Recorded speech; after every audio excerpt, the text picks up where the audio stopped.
সালমান শাহ 29 বছর ধরে যার মৃত্যু রহস্যই হয়ে রয়েছে। তার মৃত্যুর ঘটনায় করা মামলা এ পর্যন্ত তদন্ত করেছে পুলিশের 4টি সংস্থা। তাদের সবাই ঘটনাটিকে অপমৃত্যু বলে প্রতিবেদন দেয়। তবে সবশেষ 21 অক্টোবর আদালতের নির্দেশে রমনা থানায় মামলা করেন সালমান শাহর মামা। মামলায় আসামি সালমানের সাবেক স্ত্রী সামিরা হক, সামিরার পরকীয়া প্রেমিক খলনায়ক মোহাম্মদ আশরাফুল হক ওরফে ডন, সামিরার মা লুসি সহ 11 জন। সালমান শাহর মরদেহে রক্তের দাগ দেখার অভিযোগ করেন তার মা নীলা চৌধুরী। এমনকি মর্গে নেওয়ার সময়ও নাকি সালমান শাহ জীবিত ছিলেন, সেই দাবিও করেছেন নীলা।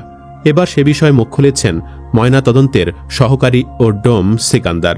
সিকান্দার যে তথ্য দিয়েছেন তাতে আর বাঁচার কোনো পথ খোলা রইল না সামির আর ডন লুসিদের। রক্ত সম্পর্কে কি বললেন ডোম সিকান্দার, চলুন বিস্তারিত জেনে নেওয়া যাক। সালমান শাহর মরদেহে রক্তে দাগ দেখার অভিযোগ করেন তার মা। এ নিয়ে কথা বলেন ময়না তদন্তের দায়িত্বে থাকা মর্গ সহকারী। ঢাকা মেডিকেল কলেজ হাসপাতাল মর্গ সহকারী মোহাম্মদ সেকেন্দার বলেন, ওই সময় গলায় যে দাগ ছিল সেগুলো নোট করা হয়। পুরো বডির সিমটম নোট করার পর নিখুঁতভাবে ডাক্তার ময়না তদন্ত করেছেন। পোস্টমর্টেমে আমাদের যেখানে যেখানে নিয়ম কাটার সেটা করে সম্মানের সহিত সেলাই করে দিয়েছি। মরদেহে রক্ত থাকার বিষয়ে এই মর্গ সহকারী বলেন, মৃত্যুর আগে রক্ত থাকলে সেটার ছবি নিশ্চয়ই আছে। কেউ যদি তুলে থাকে ওইটা একটা ডকুমেন্ট, আর ময়না তদন্তের পর রক্ত লাগলে এইটাতে কিছু করার নাই। এদিকে 1997 সালে এক আসামির জবানবন্দি ঘিরে মামলা নতুন মোড় নিয়েছে। মামলার 11 নম্বর আসামি রেজভি আহমেদ ফরহাদ জানান, সালমানকে হত্যার পর অপমৃত্যুর ঘটনা সাজানো হয়েছে। হত্যাকাণ্ডে নিজের জড়িত থাকার কথাও স্বীকার করেন রেজভি। পুলিশ বলছে সামিরা ও ডন দেশে আছেন বলে নিশ্চিত হওয়া গেছে। তাদের সুনির্দিষ্ট অবস্থান জানা না গেলেও তদন্ত চলছে। ডিএমপির মিডিয়া সেলের ডিসি মোহাম্মদ তালিবুর রহমান বলেন, যাদের বিরুদ্ধে এজাহারে নাম রয়েছে তদন্তের স্বার্থে আমরা তাদের অবস্থান শনাক্ত করার চেষ্টা করছি। অবস্থান শনাক্ত করতে পারলে হয়তো আমরা তাদের কাছ থেকে মামলা তদন্তের জন্য তথ্য সংগ্রহ করতে পারব। এক্ষেত্রে তাদের জিজ্ঞাসাবাদের প্রয়োজন হবে। এদিকে ঢাকা মেডিকেল হাসপাতালের মর্গেও বেঁচে ছিলেন চিত্রনায়ক সালমান শাহ। সম্প্রতি এমনই দাবি করেছেন নায়কের মা নীলা চৌধুরী। দীর্ঘ 29 বছর ছেলে হত্যার বিচারের দাবি করা এ মা এবার বিশেষ সাক্ষাৎকারে নায়কের মরদেহ ও ময়না তদন্ত নিয়ে চাঞ্চল্যকর তথ্য দেন।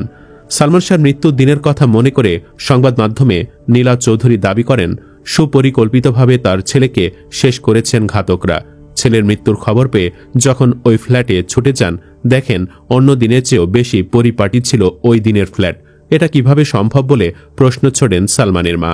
আলাপচারিতার এক পর্যায়ে নীলা চৌধুরী বলেন, ইমনের ফ্ল্যাটের ওই দালানে আজিজ ভাইয়ের একাধিক ফ্ল্যাট ছিল। ছেলের নিথর দেহ যখন দ্রুত হাসপাতালে নিতে চেষ্টা করি তখন আজিজ ভাইয়ের ফ্ল্যাটের রীতা ও ইয়াসমিন নামে দুজন আমার পথ আগলে দাঁড়ায়। বলে, কে তুমি? কোথায় নিয়ে যাচ্ছ ওকে? আমি তখন তাদের বলি, তুমি কে? আমার ছেলেকে আমি নিয়ে যাচ্ছি, তুমি কে কথা বলার? নীলা চৌধুরী আরও বলেন, লিফট তখন নিচে নামে না, সময় নষ্ট করার চেষ্টা করেছিল তারা। অনেক কষ্টে নিচে আসি। নিচে এসে বাদল খন্দকারকে দেখতে পাই। ওই দিন রাতে অনেক লোক ইমনের ফ্ল্যাটে ছিল, খাওয়া দাওয়া হয়েছিল। এত মানুষের ভিড়ে আমার ছেলে অপমৃত্যু করল কিভাবে? ক্ষোভ প্রকাশ করে সালমান শাহর মা বলেন, প্রথমে ওর নিথর দেহ নিয়ে হলি ফ্যামিলি যাই। আমি একজন রাজনীতিবিদ, আমাকে সবাই চেনে সম্মান করে, কিন্তু সেদিন আমার ডাকে কেউ সাড়া দেয়নি। জোর করে একজন ডাক্তারকে ডেকে আনি। তিনি বলেন, অ্যাম্বুলেন্স আছে, আপনারা ঢাকা মেডিকেলে নিয়ে যান, ওনার ট্রিটমেন্ট এখানে হবে না। এরপর অভিনেতার মা বলেন, ঢাকা মেডিকেল যখন যাই তখন ইমনের কোনো কিছু পরীক্ষা না করেই বলা হলো মারা গেছে। ময়না তদন্ত করার আগে ইসিজি করতে হয়, এক্স রে করতে হয়, কিছুই এরা করেনি। মর্গের এক সালমান ভক্ত ওর নিথর দেহ দেখে বলে, সালমান তো মরে নাই। তখন ওকে ওরা বলে, তাড়াতাড়ি সেলাই কর, তা না হলে তোর আমার মৃত্যু এভাবে হবে। চিকিৎসকদের উদ্দেশ্যে তিনি বলেন, আমি চিকিৎসকদের কাছে জানতে চাই, আমার ছেলেকে যখন কাঠের বাক্সে তুলল তখন আমি তো অনেক দূরে, আমাকে ওকে ধরতে দেওয়া হয়নি, কিন্তু আমি দেখেছি সাদা কাপড়ের মধ্যে লাল রক্ত। এটা কেন? মৃত কারো রক্ত কি লাল হয়? কেন পালস চেক না করে বলা হলো সালমান মারা গেছে? আমার তাই এখনো মনে হয় মর্গেতেও বেঁচে ছিল আমার ছেলেটা। 1996 সালে 6 সেপ্টেম্বর রাজধানী নিউ ইস্কাটন রোডের ইস্কাটন প্লাজার একটি ফ্ল্যাটে মারা যান ঢালিউডের স্বপ্নের নায়ক খ্যাত সালমান শাহ।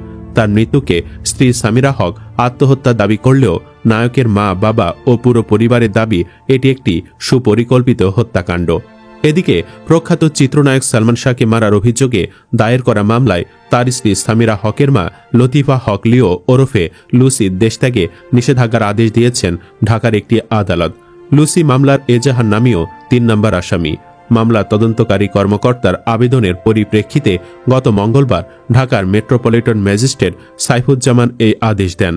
এর আগে ২৭ অক্টোবর সালমান শাহের স্ত্রী সামিরা হক ও খলনায়ক আশরাফুল হক ডনের দেশত্যাগে নিষেধাজ্ঞার আদেশ দেন ঢাকার মেট্রোপলিটন ম্যাজিস্ট্রেট সাইফুজ্জামান। এই নিয়ে এ মামলায় ৩ জনের দেশত্যাগে নিষেধাজ্ঞার আদেশ দেন আদালত। অন্যদিকে মামলার পর থেকে ডনকে খুঁজে পাওয়া যাচ্ছে না বলে গুঞ্জন রটে। তবে ডন জানিয়েছেন তিনি পালিয়ে বেড়াচ্ছেন না, বরং পুলিশের কাছে আত্মসমর্পণের প্রস্তুতি নিচ্ছেন। তিনি বলেন, সবাই বলছে আমি নাকি পালিয়ে বেড়াচ্ছি। ৩০ বছর পালাইনি, এখন পালাবো কেন? আমি বাসাতে আছি, শীঘ্রই পুলিশের কাছে আত্মসমর্পণ করব। কারণ ৩০ বছর ধরে যে যন্ত্রণা বয়ে বেড়াচ্ছি এর একটা সুরাহা হওয়া দরকার। ডন বলেন, চলচ্চিত্র ভালোবেসে ঘর ছেড়েছিলাম। অভিনয় সুযোগের আশায় হার্টথ্রব সালমান শাহর সঙ্গে জুটি গড়েছিলাম। মা বউয়ের ভালোবাসা থেকে বঞ্চিত মানুষটির সুখ দুঃখের সাথী হয়েছি। তাকে আনন্দে রাখার চেষ্টা করেছি, কিন্তু সালমানকে ভালোবেসে আমার ক্যারিয়ারের ১২টা বেজেছে। আজও ঘুরে দাঁড়াতে পারিনি। সালমানকে ভালোবেসেছি বলেই জীবনের প্রচুর ঝড় মেনে নিয়েছি। তিনি বলেন, সালমানকে ভালোবাসার যন্ত্রণা আর সইতে পারছি না। আমিও মানুষ, আমারও বাঁচতে ইচ্ছে করে। সালমানকে ভালোবেসে অনেকে আত্মহত্যা করেছে, আমি করিনি। এটাই কি আমার অপরাধ? আমি যদি আত্মহত্যা করতাম তাহলে কি সবাই খুশি হতো? ওপরে একজন আছেন, তিনি সব দেখেন। একদিন সত্য প্রকাশ হবেই, তবে আমি সেদিন দেখে যেতে পারবো কিনা জানি না। ডন বলেন, সালমান শাহর মৃত্যুর আগের সাক্ষাৎ যেন আজও চোখে ভাসে। ৯৬ সালে ৩০ আগস্ট আমি চট্টগ্রাম থেকে ঢাকায় ফিরেছিলাম। সালমান আমাকে বলেছিল পরিচালক শিবলি সাদিক ভাইকে জানাতে যে সে ৩ সেপ্টেম্বর আনন্দ অশ্রু সিনেমার শুটিংয়ে অংশ নেবে। আমি খবরটা পৌঁছে দিয়েছিলাম।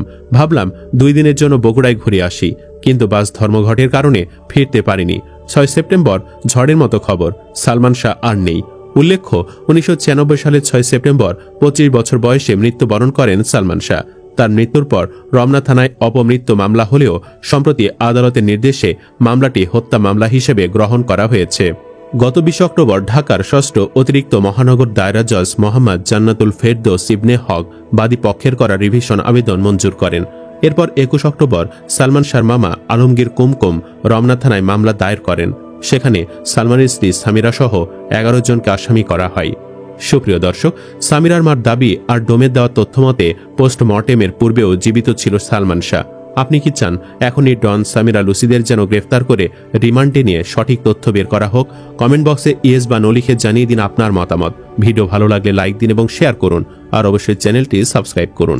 ধন্যবাদ।